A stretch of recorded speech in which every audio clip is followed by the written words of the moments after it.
लेकिन ये संविधान आज जो 26 नवंबर है, ये अपने को दो गहरे इतिहास की याद दिलाता है। एक ऐसा इतिहास है जिसके भरोसे अपना देश चल रहा है, उसका नाम संविधान है। और एक ऐसा इतिहास बना है 2008 में, आप सबको मालूम है कि उसका अपन कभी नहीं भूल सकते। जो 2008 में मुंबई में ताज होटल, सीएसटी स्टेशन, ऐसे बहुत जगह पे बॉम्ब ब्लास्ट हुए। उसमें अपने बहुत बड़े पुलिस अफसर शहीद हुए, जैसे शहीद हेमंत करकरे, शहीद अशोक कामटे, ऐसे बहुत शहीद अपने बड़े ऑफिसर हुए। तो इसलिए वो भी अपनी ऐतिहासिक घटना बोल सकते, जो दुर्घटना बोल सकते हैं उसको। तो ऐसे दो घटना को याद करने के लिए आज का दिन है। और ये जो 3 दिन से प्रोग्राम शुरू है, हाँ ऊपर मत देखो, ये जो 3 दिन से प्रोग्राम शुरू है, ये किसके लिए? हाँ मैंने पहले बोला, सुनोगे तो बताऊंगा। ये जो 3 दिन से प्रोग्राम शुरू है, 22, 24 और 26, संविधान जन जागृति। कभी आपने सोचा है कि जो चीज से भरोसे अपना देश चल रहा है, वो चीज को आपको जागरूक करना पड़ रहा है। सबसे बड़ी ये बात है कि संविधान की जन जागृति सुनने में अच्छा है, लेकिन ये बहुत बुरी बात है। जो कायदा बाबा साहब ने दिया, जो आदमी ने इतनी मेहनत करके वो पूरे 2 साल 11 महीने 18 दिन लगाए, बराबर है। उसकी मेहनत करने के बाद उसने संविधान लिखा। संविधान मतलब आपको एक ऐसा लगता है कोई भी पन्ना है या कोई भी बुक है, वो पढ़ के अपन आगे बढ़ रहे हैं। संविधान उसकी भी रक्षा करता है जो संविधान को नहीं मानता है। आज अगर किसी को बोला जाए कि नहीं संविधान दिन है, तो अपने भारत देश में एक गलत सोच है कि संविधान का नाम आता है तो बाबा साहब का नाम आता है, बाबा साहब का नाम आता है तो शेड्यूल कास्ट का नाम आता है। मतलब अगर कोई आदमी बाबा साहब को मान रहा है या संविधान को मान रहा है तो सीधा सीधा जातिवाद पे चले जाता है। जब ब्रिटिश गवर्नमेंट भारत को छोड़ना चाहती थी, तब ब्रिटिश गवर्नमेंट के एक अफसर ने बाबा साहब को एक जाते जाते लाइन बोला था, बाबा साहब आपका ये जो कंट्री है ये बहुत सुंदर है, बहुत अच्छी है, लेकिन इस अच्छाई पे, ये सुंदरता पे एक बहुत बड़ा दाग लगा है, और वो दाग है जातिवाद। तो कई संविधान की बात आती है तो सीधा लोग बोलते नहीं ये दलित समाज के लिए। आपको मैं पूछना चाहता हूँ, दलित का अर्थ क्या है? दलित यानी एससी नहीं, दलित यानी वंचित। तो वंचित को क्या बोलेंगे? वंचित मतलब जिसको कुछ भी खुद का अधिकार नहीं था, जिसकी लाइफ स्टाइल आगे वाला सोचता था, वो दलित।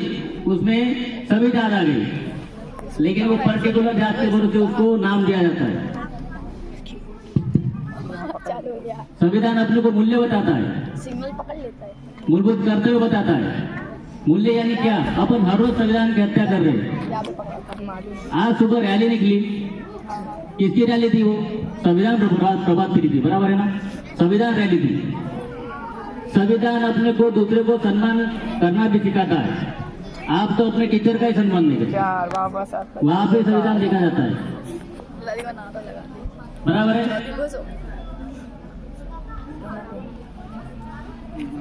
आप अगर खुद के गुरु का सम्मान नहीं करोगे तो आपको संविधान क्या समझ? संविधान तो बहुत दूर की बात है।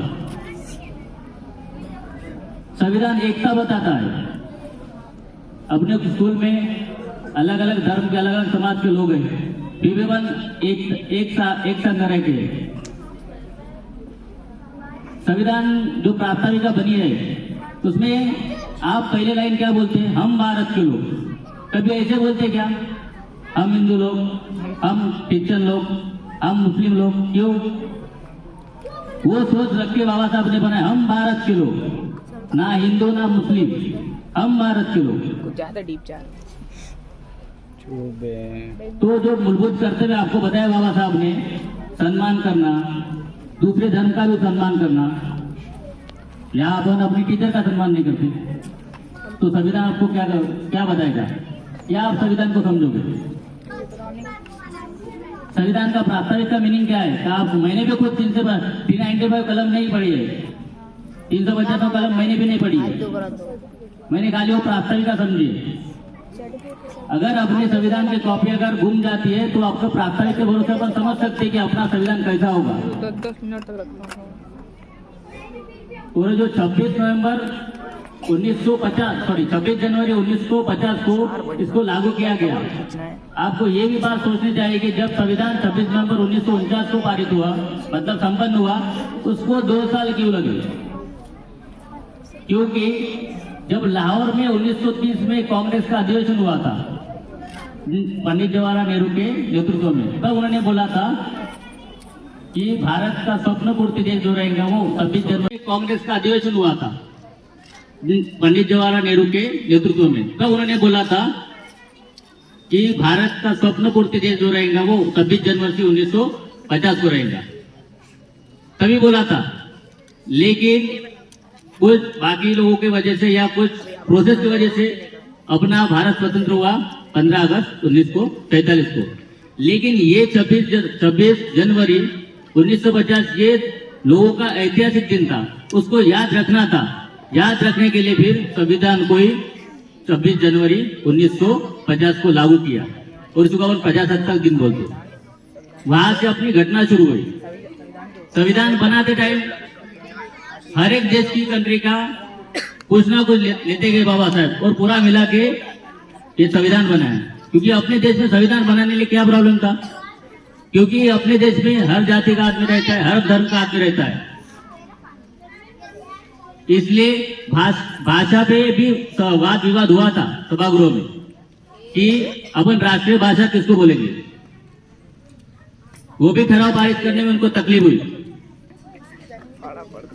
जब सभी चीज के लिए वो आदमी को इतना तकलीफ हुई, तब जाके अपना ये संविधान बनाया और आज कायदा है। अगर आपको हिम्मत कोई देता है तो संविधान देता है। शरीर से बलात् होने से कुछ नहीं होगा। जहां जहां अपने में कायदे की कोई बात आती है तो अपना को एक ही कायदा बचाता है, जिसका नाम है संविधान। हमारे घर में बाबा साहब की फोटो है, ये मेरे घर पे। ऐसे कोई मेहमान आए थे, एजुकेटेड थे, उन्हें पूछा कि बाबा साहब, वाई बाबा साहब? मैंने बोला वाई नॉट बाबा साहब, वाई नॉट बाबा साहब। और संविधान की तरफ देखने का नजरिया मैं आपके लिए इसलिए उदाहरण दिया घर का कि वो पूछने वाला आदमी कोई अनपढ़ नहीं था, वेल क्वालिफाइड था। इसलिए बाबा साहब ने संविधान लिखने के बाद बोला है कि मेरे को शिक्षित नहीं चाहिए, सुशिक्षित चाहिए। शिक्षित यानी वो कि जो पढ़ लिख के बड़ा हुआ है, और सुशिक्षित यानी जो पढ़ लिख के भी समाज के हित में और जो हर एक समाज को समझ सकता है वो सुशिक्षित है। हर चीज को समझ सकता है वो सुशिक्षित है। जो डिग्री लिया वो शिक्षित है, लेकिन जो डिग्री लेने के बाद भी समाज के हित में कुछ कार्य कर रहा है या हर एक चीज को, देश की हर एक चीज को समझ रहा है, तो सुशिक्षित है। और बाबा साहब को शिक्षित नहीं चाहिए, बाबा साहब को सुशिक्षित चाहिए। आप भी पढ़े हो, पढ़ लिख रहे हो, आप भी बड़े होंगे, आप में से कोई अफसर बनेगा तो ये क्या है? शिक्षित है। लेकिन वो अफसर बनने के बाद आप कायदे से जो काम करोगे, जो तय दिल से काम करोगे, उसी को बोलेंगे सुशिक्षित। ये चाहत थी बाबा साहब की। ऐसे कष्ट लेने वाले बाबा साहब है, इसलिए उनका यही बोलना था कि इसको जात पात में मत बांटो। इसके ऊपर एक 2 लाइन है, कष्ट केलेत माझ्या अभिमाने, कष्ट केलेत माझ्या अभिमाने, जाती जाती वाटू नका रे। कष्ट केलेत माझ्या अभिमाने, जाती जाती वाटू नका रे। संविधान दिले भारताला, संविधान दिले भारताला, जान त्याची तुम्हारा उद्या रे, जान त्याची तुम्हारा उद्या रे। धन्यवाद।